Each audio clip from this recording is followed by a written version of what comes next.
I see it. It's a copper 90 right there. Yeah, I can see kind of from here. Yeah. Right there, I can see it. It's just right out the edge of it.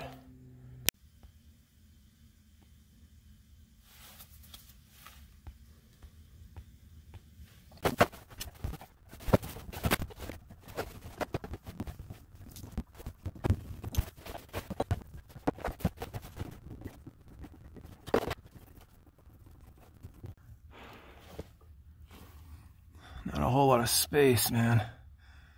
It's a tough one. But I'm getting it. So I like to take a regular coupling.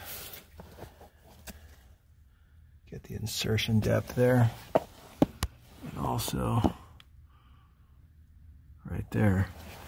And then I'll put the slip coupling on. That's how you know you have the proper insertion depth.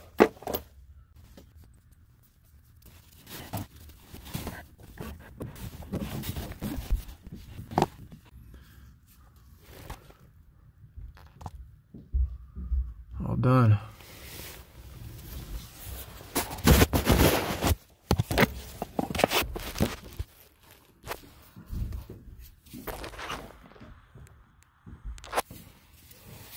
Hey, Steven, can you hear me?